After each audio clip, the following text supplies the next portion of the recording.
Welcome to the RotoWire Fantasy Football Podcast, sponsored by Circa Million and Circa Survivor. I'm Jim Coventry, joined with James Koh, by James Koh, I should say. James and I will continue to analyze overvalued, undervalued players as we get into the deep parts of the 2025 fantasy football draft season. James Koh, we're going to dive right in. I'm going to give a couple of these Grinch ones, these players I see as overvalued. Maybe you'll throw some different water on them and make other people see differently. So let's see how this works out. I'm going to start out with Chuba Hubbard. And Chuba Hubbard had a heck of a season last year. It went from 3.8 yards per carry as a rookie up to 4.8 last year. He was playing a very strong snap share. And that's where I begin to worry, because I noticed there were comments from the organization saying they never intended him to use him that much, but we had the issue of Miles Sanders was hurt. They really had nobody else. And I think that's where we start. Workload, running back 19, we're expecting the same. So where does Carolina chip away from his workload? I don't think they take away the early down carries because he's probably best designed for that. Hubbard only had 4 yards per reception. And I know he can pass block, and I know that's a big part of it. But 4 yards per reception, it was inefficient. And I think you get more from Rico Dowdle in the passing game, and that might be the best place to spell Hubbard. And if that's the case, and you're betting on him as a PPR running back 19, those are the very valuable touches. If I'm wrong, then I'm going to be wrong on this one, but I think he loses some of that, and I think that makes him overly aggressively targeted at running back 19, why I'm avoiding him. What are your thoughts on Chuba Hubbard, good or bad? Yeah, I mean, it's not just the running back price, but it's just the overall price in general, right? Like, he's got a top 50 ADP. Top 50. That means you got to spend a fifth-round draft pick. At very least, you're spending a fifth-round draft pick on Chuba Hubbard. And to me, it's not even, and you and I have talked about this before, it's really not just about the other running backs in that price point, but like just all the other positions, whether you're looking at tight end, whether you're looking at wide receiver, it's just top 50 price point for me for Chuba Hubbard is a non-starter. I mean, again, you talk about all the opportunities he had last year. I mean, this is the exact numbers, right? Like 70.2% running back opportunity share. What's an opportunity, right? It's either a carry or a target, right? So he saw 70% of the running back opportunity share for Carolina last year. Yep. That was the 6th highest in the NFL. 6th. He was top 6 in terms of running back opportunity share, and yet finished as the RB14. This goes back to, and again, if you're top 6, you'd like to be top 6 in terms of PPR. So it points to a little bit of the inefficiencies. I like Chuba Hubbard, the player. I don't love Chuba Hubbard, the player. I think if Carolina can find a more dynamic solution there, they'll go that route 100%. There's no question. As a matter of fact, they tried to. As a matter of fact, they tried to in the draft. Unfortunately, it just didn't work out. Okay. But they go, and then in the offseason, they go, as you mentioned, Rico Dowdle. Let's not make it seem like Rico Dowdle is a bum. Right? I mean, my dude had 1,300 yards last year. Rico Dowdle can play now, right? So if this goes from 70% closer to 55%, oh, we are in trouble. We are absolutely in trouble. Chuba Hubbard is 100% not going to return a top 50 price tag. Yeah, it's a complete avoid for me because of where he's going. There's always that line, there's always a price you'll take him at. That price isn't happening. Not in any normal draft. Now, if you're in an office draft, maybe he falls way, way, way deep, and that's a different story. But in most drafts, not happening. Glad to see we're on the same course as that one. Let's try this one out. Bhayshul Tuten of the Jacksonville Jaguars. It's a muddy backfield. And early in the preseason, we heard that Travis Etienne would get the lead shot. Then we started hearing Tank Bigsby names come up that way. First preseason game, it's Travis Etienne getting the work with the ones for the most part. Again, they're going to split up. But here's the thing, James. Tuten, when Tuten tested, and I buy into the testing because what I saw on film was what I saw there. He is a very, very fast runner, but not a lot of east and west move, not a lot of wiggle, not a lot of agility. And so we're talking about a guy that might be able to, break these 60-yard touchdown runs. How often do you see that in the NFL? Normally, you've got to work to get this. Now, you're not going to run downhill and just run for 60 yards. So I don't see a lot of that. But here's the thing. Liam Cohen's offense. We talk about this a lot. First of all, the offensive line in Jacksonville is not what the line was in Tampa. Second of all, The screen game, that was very masterfully built by Cohen. And to me, if you're going to do a screen game and you're going to do it right, you would think Travis Etienne gets a real shot because he can Right. an outstanding receiver. And like I said about Rico Dowdle with Chuba Hubbard, whoever gets the passing down work is going to be much more valuable than the others. Bigsby, sure, he's going to get some grinder carries, might even get some goal line work. We'll see how much they score. Tuten will be involved, but I think it's going to be in a rotation where he is probably the lesser of the three, despite the 4th round draft capital. So I'm out on Tuten because I'm mentioning him as a bust because he's running back 45. The draft three of these become aggressive on all three. So you got to take your shot. Where do you stand on Bhayshul, Tuten, James? First of all, let me just say this. I like Bhayshul, Tuten at cost. Okay. If he were to move up in terms of ADP, probably would avoid for all the reasons that you mentioned, but at cost, I like Bhayshul, Tuten. I charted this guy, right? And you talk about the speed. The speed is for reals, right? He's 206 pounds. He's 5'9". He ran an insane 4.32 40. He had a stupid 40.5-inch vertical. The vertical to me suggests that he has some short area hops, right? Like obviously when you watch the vertical jump, they're in a standing position and they've got to jump as high as possible. How that translates onto the football field is, okay, you've got somebody running up the gut and now he needs to shift into a different running lane. Well, that's where that vertical jump really comes into play. How much lateral success can you have in regards to, finding holes on the inside? Bhayshul Tuten is a purely outside run player. He is very one-dimensional. Not good on the inside in between the tackles. He was dropped on first contact a bunch. Like he just can't break a lot of tackles. And to be honest with you, when you watched him play, he just didn't look look that engaged when he had to run inside. It's either that or he was just extremely tentative. He's just not a good inside runner. That being said, if you're talking about just running to the outside, he was great. When he ran just purely as an outside runner, I thought he was really, really good. Among the 12 prospects that I charted in this upcoming class, he scored the highest success rate on outside zone, right? And he had the second best zone score overall. Now that's important because Liam Cohen, while it was a lot of gap scheme and a lot of zone, I mean, it was very balanced. Keep in mind, he comes from that Sean McVay system, right? So to me, I think that if he is in charge of his own team, I think he's going to run zone a lot. And the bottom line is, whether we're talking about McVay or with Tampa Bay, he ran to the outside a lot. Tampa Bay had the 8th highest outside run rate in the NFL last year. So these guys have to get to the outside. That's why I think Tuten's a really good fit for this offense overall if they just want to use him purely as an outside runner.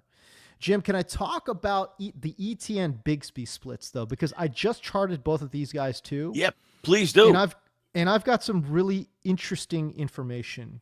And by the way, I just want to let you know, Jim, I haven't shared this with anybody. I am breaking this down right now on this show right now. I wish I had a music drop for this. I really need. It's going to set it up. Oh, man, here it comes. A lot of my takes, people have heard in different places. I'm on a lot of different podcasts, and I create a lot of content. So, but this stuff right here, right now, this is just, again, I just got done charting Travis Etienne and Tank Bigsby, and the numbers are really, really surprising. One, let me just say this: Tank Bigsby cannot be used in the pass game. Period. Right. And there's a reason for this, right? Like there's a reason why this guy saw, 14 targets or whatever it was last year. I mean, there were just some of the worst clanks I have ever seen in my football viewing life coming off of Tank Bigsby's hands sometimes. Hence the name Tank. Yeah. And the thing is, Jim, like he's so strange because if not for those just awful clankers, he actually looks like he has decent hands, but there are just times where you're like, man, it looks like he's clapping the ball with 2 trash can lids. I mean, it just is so bad. Okay, So can't use him in the pass game for one, because he's not a reliable pass catcher. Two, holy smokes. This guy in pass protection was just downright awful. I don't recall seeing someone at this level be this bad in pass pro. He is not usable in pass pro. So no, you can't use this guy on passing downs. So now he just becomes a straight line north-south runner. And by the way, between the tackles, awesome. Right? Oh my God. Tank Bigsby between the tackles looks freaking great. Okay, well, I just said Liam Cohen's not going to run it in between the tackles, though. That's where it becomes a problem. We got to find a guy, Jim, that could run it to the outside. ETN's your guy, man. ETN is your guy. He wasn't that good running between the tackles, but I thought he was really good running outside the tackles. And again, he was acceptable in pass pro, not great, but acceptable. I really think we're going to see a really nice bounce back season from Travis Etienne this year. You know, James, when you mentioned that, I was at the Kings Classic this past Saturday and drafted with your friend Matt Harmon, and we were in the same draft. And in the auction, I got Tank Bigsby. I got Travis Etienne for $6 as my running back 3. And in the draft, he went super late. And in the draft, the other running backs, I believe, went ahead of him. And I didn't get that. I did not get it. And I'm with you. I mean, I thought all along Etienne is best fit for this role. So we'll see what happens, but we're on the same page here. One last thing. I remember Randy put up a line. I just laughed when you were talking about, here we go, Bhayshul Tuten. He mentioned, sounds like Bryce Brown version 2. Whether it is or isn't, just that blast from the past, right? What a pull. I love that. I love that. Oh, I loved it too. All right, the Circa Million at Circa Survivor are back with a massive $21 million in guaranteed prizes. The Circa Million, to pick 5 games against the spread each week. 18 weeks of action with 126 ways to win. $1 million for the winner at $6 million overall guaranteed. Circa Survivor. 1 pick a week, no point spread. You last the longest to win it all. At least $15 million guaranteed. You enter Nevada, you play from anywhere. 21 million overall guaranteed. You visit circasports.com for details. All right, James Koh, I'm going to do my last player that I'm worried about in terms of busting. And now it's running back 17 cost for TreVeyon Henderson because he returned a kickoff or a touchdown and he looked good on a few different snaps. Meanwhile, Ramondre Stevenson is currently missing some time, but according to Coach Mike Vrabel, the injury to Stevenson is not considered significant. I still hold Henderson at 205, going to be an explosive player in the NFL, going to be a nice piece to the backfield. Stevenson's in year 2 of a contract that pays him starter money. I know he has fumble issues. We'll see if he can clean that up. But at 227 pounds, Stevenson seems much better suited to the banger role, the goal line role. I believe Henderson will be the valuable receiver, valuable change of pace carries, but now steamed up to running back 17. That's in a tier where I'm not very comfortable taking him because he was very recently running back 21, running back 20.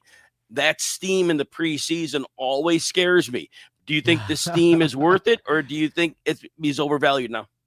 Jim, it's insane because you're literally the only other person in the industry that I've heard not go crazy on TreVeyon Henderson. And the funny thing for me is that I'm in the same boat with you. Again, this is a player that I did chart, and there's a lot to like about TreVeyon Henderson, the player, but he's got a top 70 ADP right now. And as you talk about that steam, that momentum that's carrying him forward, guys, he's going to be a top 50 player in 2 weeks, period.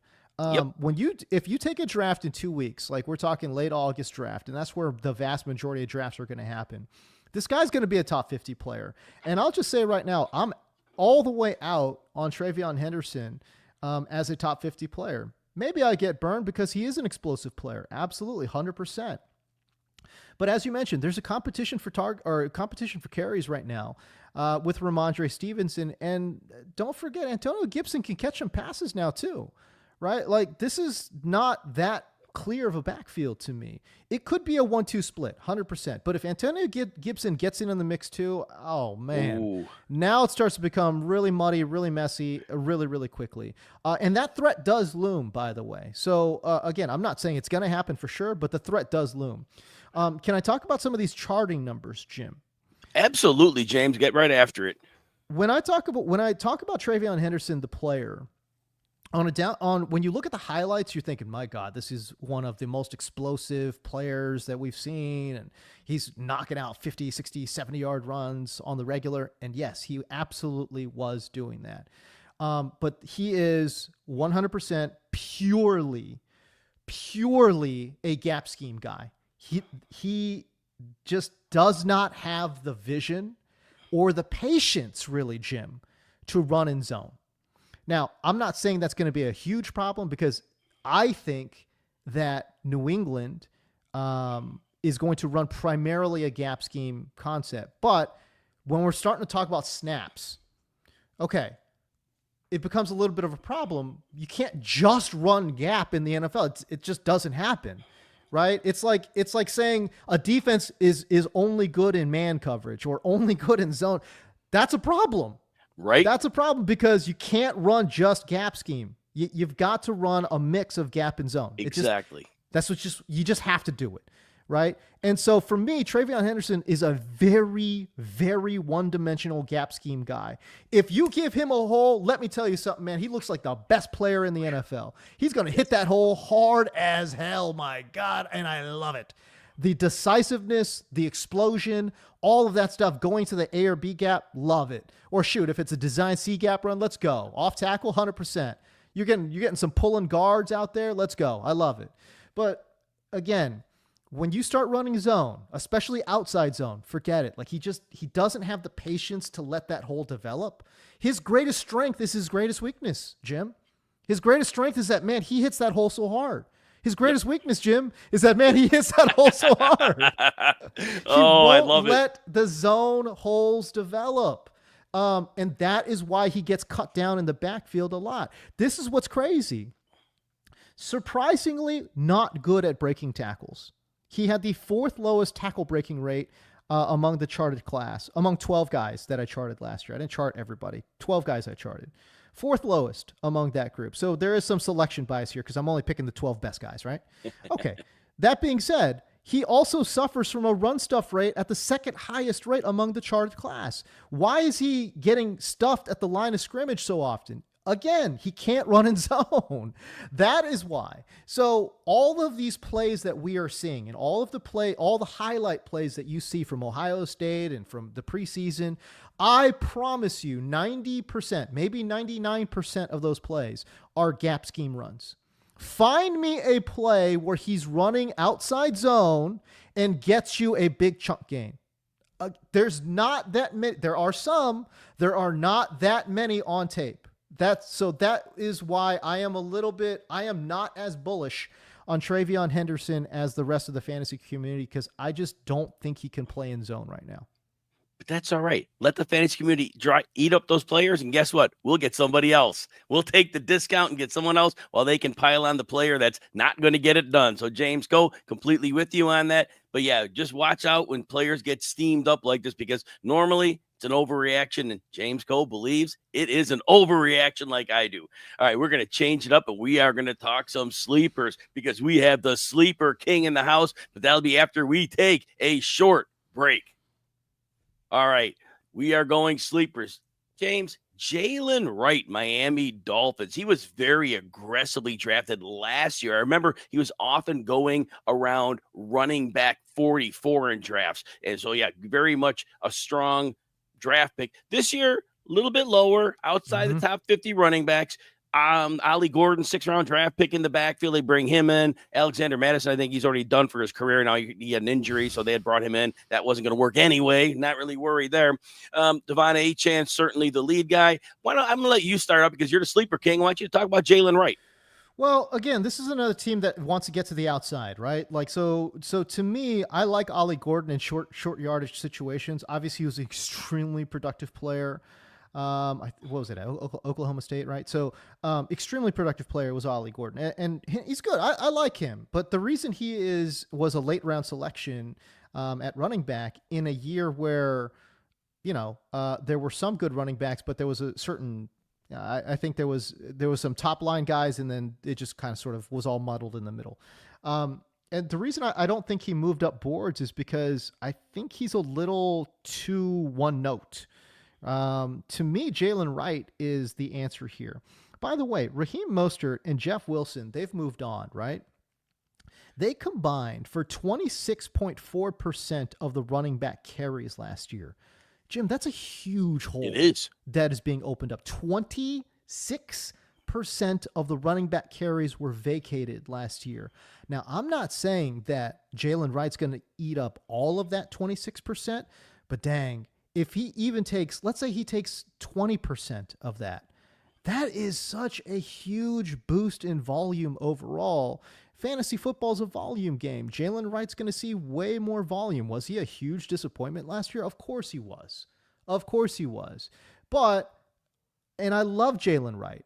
I love Jaylen. I was hyping up Jaylen Wright big time because I thought Mostert was done. He was done, right, but Miami wasn't done with Mostert, if that makes sense. It makes much sense, yes. So that was the problem, right? So, okay, Mostert, Jeff Wilson, they combined for 26% of the running back carries last year. Jaylen Wright, man, athletic freak, right? Next Gen Stats gives this guy a 99 athleticism score. It doesn't go to 100, folks. 99 athleticism score, 210 pounds. He ran a 4.38. He's got a 38-inch vertical and an absolutely ridiculous 11.2 broad jump.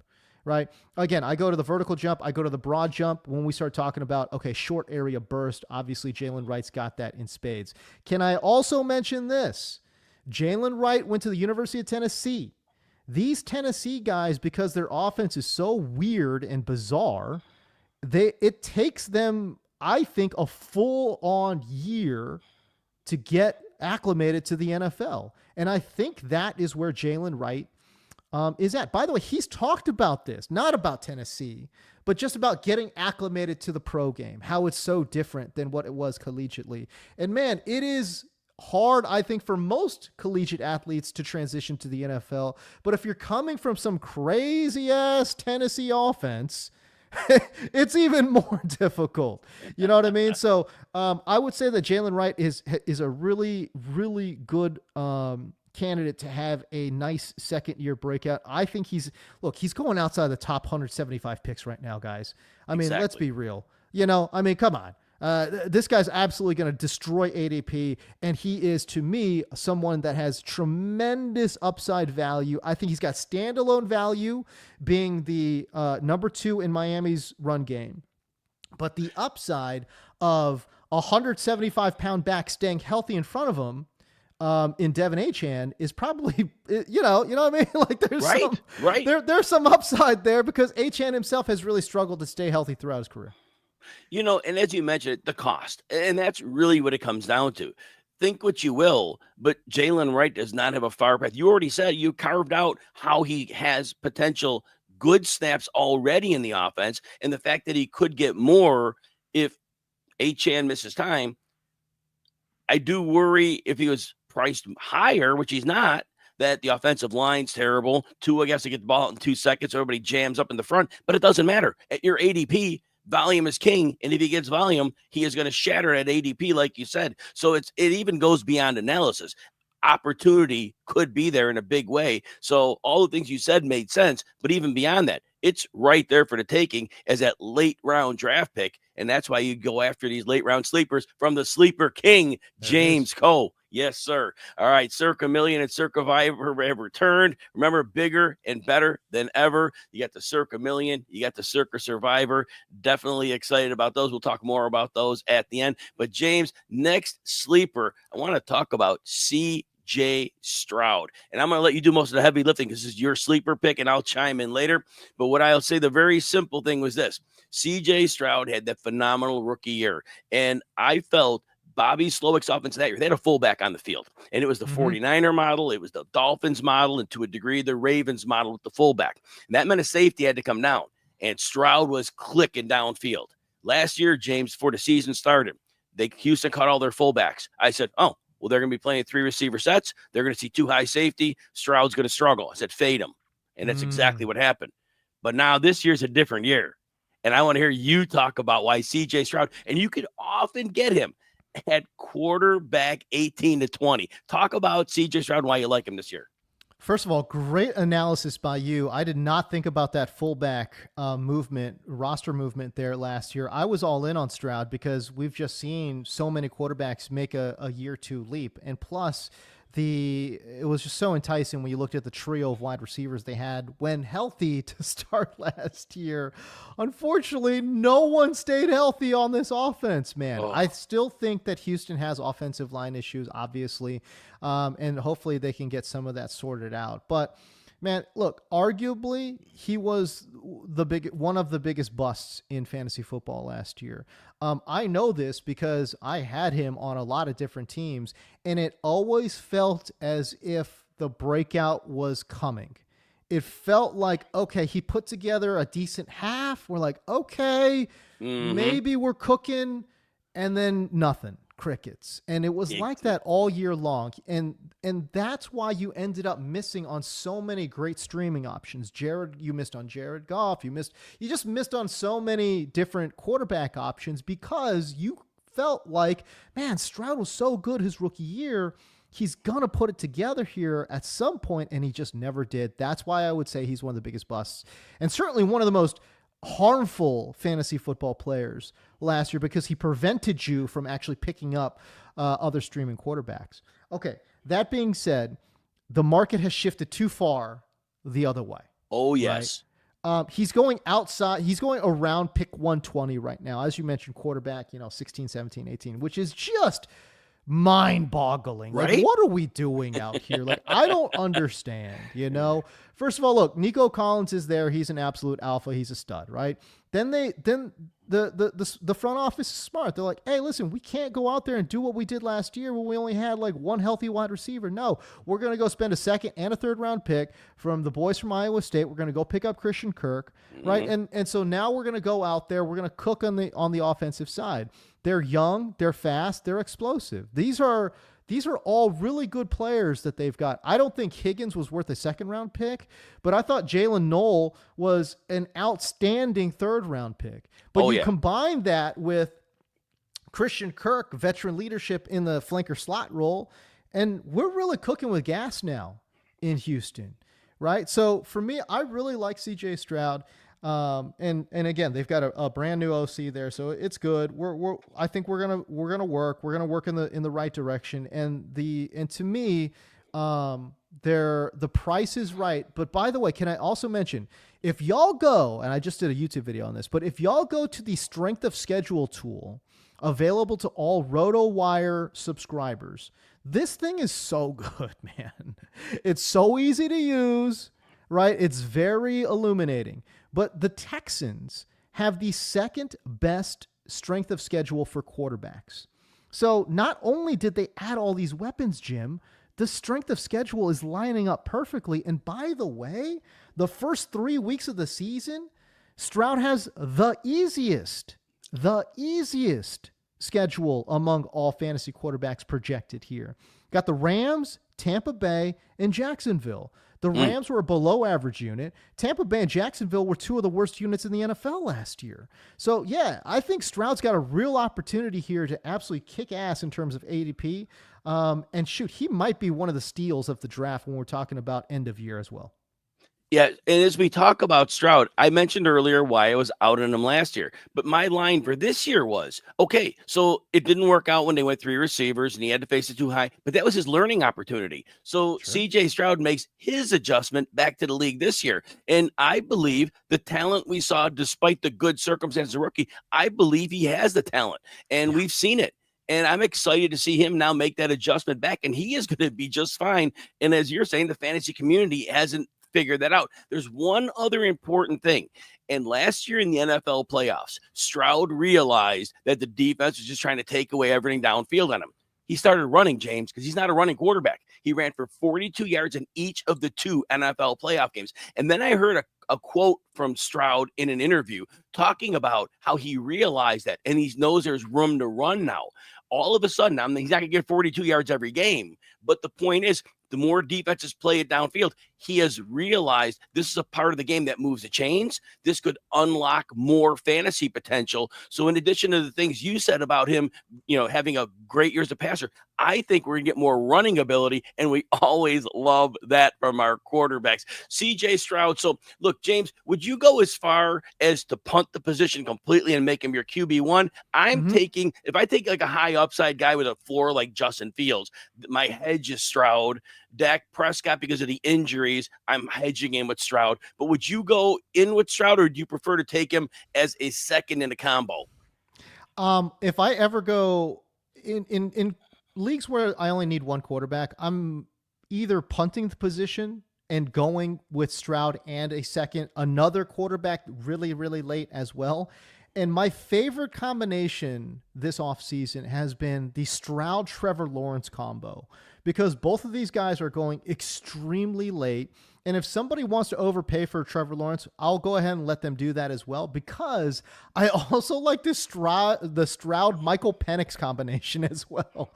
And Michael Penix is another player that's going crazy late. And by the way, Atlanta also has a really soft schedule to open the season as well. They have a really nice strength of schedule when it comes to their quarterbacks too. So, and by the way, Atlanta's defense is probably going to be bad. So they're probably going to be forced into a lot of shootouts as well. I love the Stroud-Penix combination, and these are guys that you can take back-to-back in the 13th, 14th round. I'll tell you this. JJ Zachariason's going to be jealous of you because he thought he was the late round quarterback guy back in the day. You got it covered with Stroud and Penix. You got to love that. Hey, fantasy football players, aren't you tired of your top players getting injured or not performing well? Lucky for you, RotoWire teamed up with Renegade Fantasy, the only fantasy football app where you can sub in a player in real time. This means no more stress, no more points lost to injuries or even poor performance. With the Renegade Fantasy app, you can step down from the luxury box and become a real-time coach. Join the RotoWire League on the Renegade Fantasy app today. Go to rotowire.renegadefantasy.com. Again, rotowire.renegadefantasy.com to claim your free entry into the RotoWire League today. That takes us to another breakout player, James. This is one I think I'm going to be as heavy in as you are, and I've been banging this drum since April. Cedric Tillman. And again, I'm not going to steal your thunder, so I'm going to let you start. And if you don't add something that I want, I'm going to pitch that in at the end. I mean, I guess my question is, are we sure that Jerry Jeudy's the number one? Right? Like, different players, but yes. Like, are we sure? Like, I'm not sure. Like when I watched these guys play on the field at the exact same time, I saw a player in Cedric Tillman that was literally outproducing Jerry Jeudy on a week-by-week basis. Like, yes. I mean, are we sure that and this is what's crazy, Jim, is that Jerry Jeudy has a top 70, top 75 ADP right now. And Cedric Tillman is going he's outside the top 150. Yes. Like, that's crazy to me. The pricing there is just wrong, right? So one, I think Jerry Jeudy is one of the most overpriced players in fantasy right now. That's one. And number two, Cedric Tillman is one of the most underpriced players. Wide receiver 59, James. It doesn't make sense to me, man. Like, nope. And don't get me wrong. Like, I don't want to be heavily invested in Cleveland's offense. I don't. Yes. Understood. 100% understood. I don't think Jimmy Haslam wants to be invested in Cleveland's offense. Oh, wait, he owns the team. Right. Like, hey, listen. So I'm not going out here being like, hey, yo, you got to invest in Cleveland. I don't want to invest in Cleveland's offense. I'm just saying, if you're looking for a wide receiver 3 second flex option, or just a potentially high upside bench player that can fill in during the bye weeks, shoot, I love Cedric Tillman. I mean, listen, the concussions are scary, 100%, and we're hoping that he can stay healthy. Starting in week 13, he missed the final 6 games of the season because of the concussion. So that is really, really scary. I get it. But there was a 5-game stretch in there. And don't get me wrong, some of this was boosted by the Jameis Winston scam. I get it. But, man, that 5-game stretch, this guy was awesome. I mean, we're talking about how in that 5-game stretch, he was on a 150 target pace. He was on an 88 reception pace, on pace for 1,100 yards and 10 touchdowns. Yes. This guy was a real touchdown maker, a yardage, big play threat, 100%. And man, like I said, there was just so much to like about this guy's game.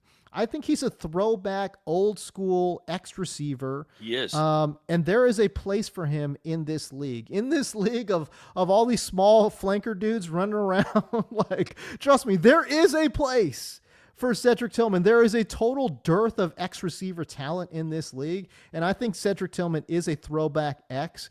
And I don't know what quarterback is going to be there.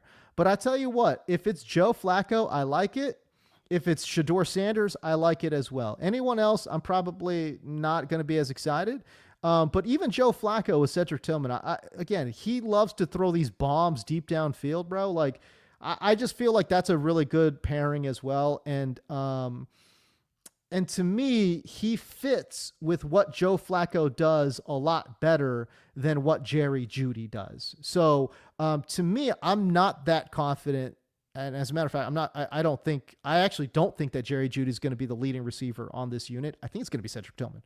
Yeah, I love that. Now, with Cleveland, understand when they brought Deshaun Watson in, Kevin Stefanski had to scrap his offense. That offense was heavy personnel. They were very good run blockers, and they would use play action, and they'd make their passing game work off that. And Baker Mayfield did real well under that premise. Well, when they got Watson didn't like playing the shotgun and didn't like playing under center. So they went to a spread offense. Those offensive linemen had to block in a system that they were not comfortable in. They were terrible. Well, they're going back to their roots. They draft Harold Fannin. They brought in Hairston, the fullback. They are going to go with heavy personnel. That's going to help the quarterback. The play action, Stefanski's play design will come back, and that means you're going to have Tillman and Jeudy. We don't like Jeudy so much, but there's going to be passes. And remember, Cleveland has a beast of a schedule this year. They're not a great team anyway, but they are going to have to score points. And if Stefanski can get the line back in their normal blocking scheme, they're going to get time for their quarterback. And I believe they're going to have success moving the ball through the air. Like you said, Flacco's the best answer because despite the mistakes, he's going to get points to his fantasy receivers for sure.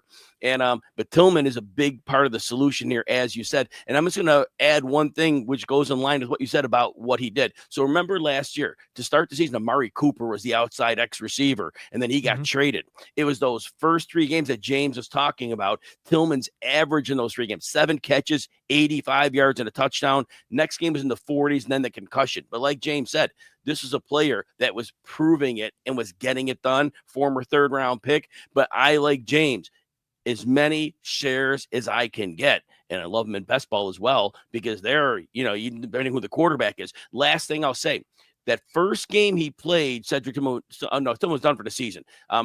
Anyway, whoever the quarterback is, Tillman is going to be okay here.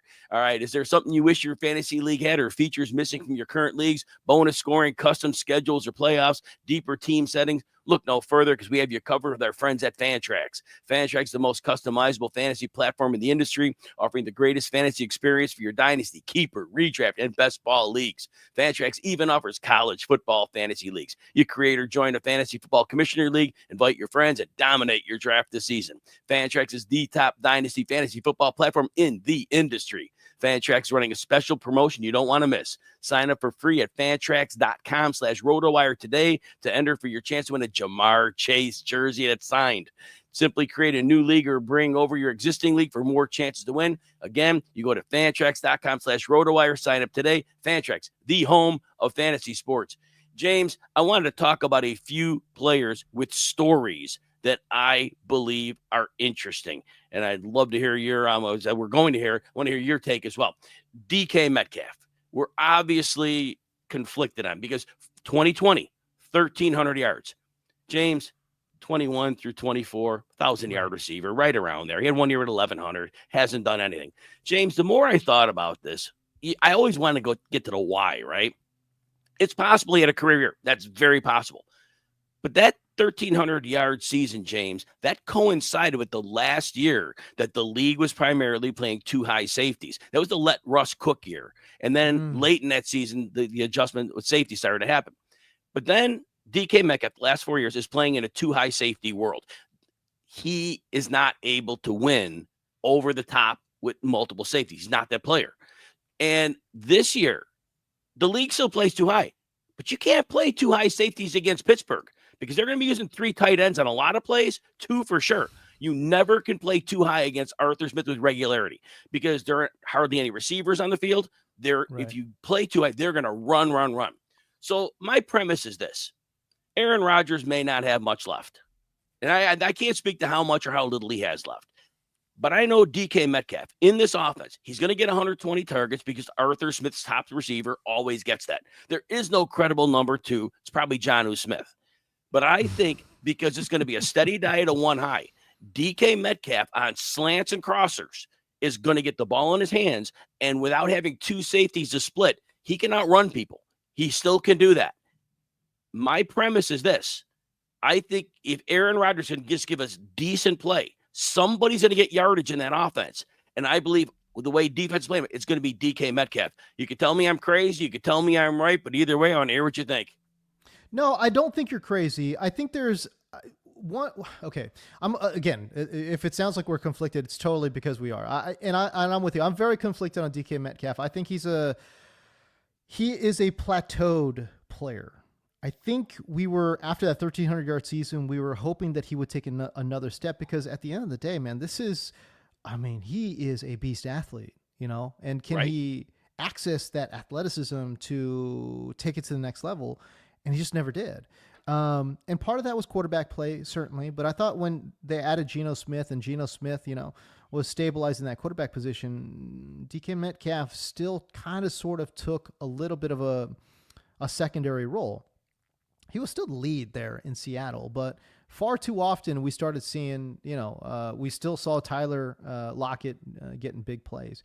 If we talk about just skill set, though, and the skill set match with Aaron Rodgers, one thing that I think is good is that he's great on slants. According to Reception Perception, he had an 83.6% success rate on slants. That's really, really good. He was still really good on the 9 route, 62% success rate on the 9 route. Still really, really good right there. Those are two routes that Aaron Rodgers needs to have from his X receiver. The one area where Rodgers really likes to throw the football and DK Metcalf, I just don't think has it, and he's never had it. He's not good at dropping those hips down and decelerating, right? Right. So his comeback numbers and his curl route numbers, and the comeback, if you guys aren't familiar with the route tree, but it's like think about outside X receiver. He's going to go, he's threatening vertical. He's threatening vertical. He decelerates down and then heads towards the sideline. Think about all those Jordy Nelson plays, back shoulder throws with him decelerating down and coming back towards the sideline, right? That's the comeback route. The curl route is the same thing, except you're threatening vertical and then coming back towards the quarterback, but more in towards the middle of the field, right? Those are two routes that he's never been good at. He's never really been great at decelerating. That's just not his game. If you want him to go 0 to 60, 100%.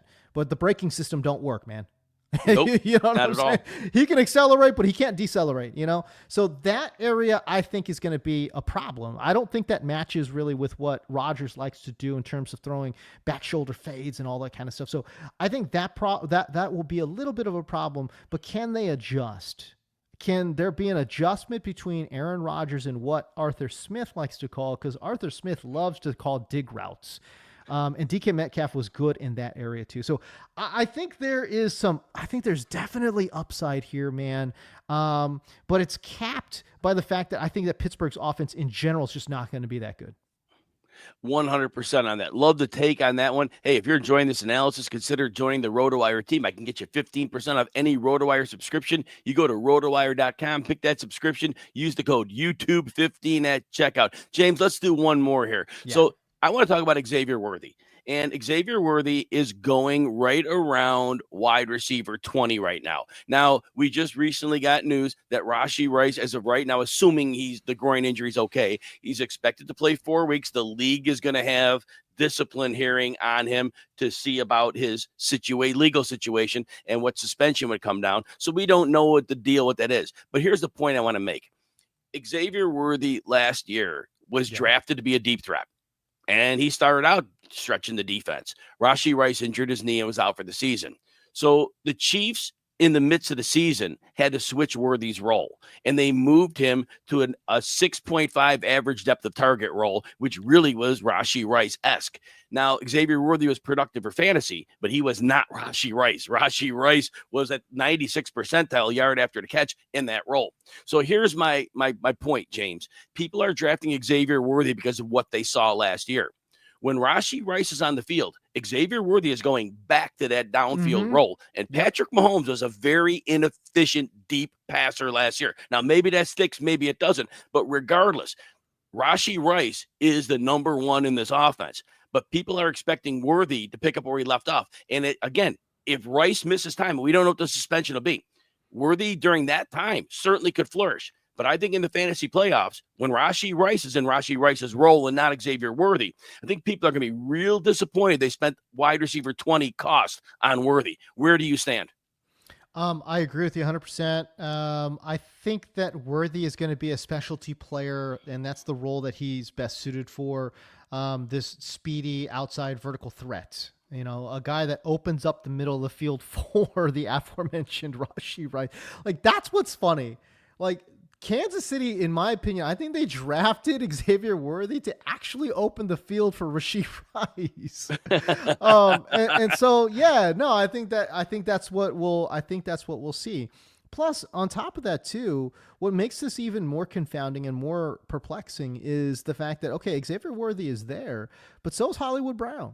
And Brown's going to have a similar role to Xavier Worthy in terms of, okay, let's go get vertical. So I don't know. Andy Reid is such a genius, and he does such a great job, like of putting these guys in positions to succeed, that I wouldn't be surprised to see Xavier Worthy catch a bunch of bombs to start the season as they start peppering dudes with, you know, underneath shots from Rashee Rice and Travis Kelce, and then teams are going to get tired of getting these little underneath shots, and then all of a sudden, here comes Xavier Worthy, 50-yard bomb. You know what I mean? To me, I'm torn on Xavier Worthy because I think if he can develop even just a little bit as an outside man beater, then he's playing with Reed and Mahomes, and man, the sky's the limit, you know. But I just don't think we saw a lot of that at Texas, and we didn't see a lot of that in the pros yet. Well, I love that. Boy, we're really on the same page with a lot of players, but I like how we come from different places on it. I think that's great for the audience, that it's not just, repeating, yes. You have some awesome backside takes that are important, and that's what I try to do as well. So we try to give our audience the best we can. Yep. Everybody out there, you were a great audience today. We're doing a podcast. We don't often get back to the chat a whole lot, but we appreciate all the interaction hanging out with us. We want to thank our sponsors, Circa Million and Circa Survivor Contest. We want to thank everyone for listening, and make sure you come back next week for another edition of the RotoWire Fantasy Football Podcast with the Sleeper King, James Koh.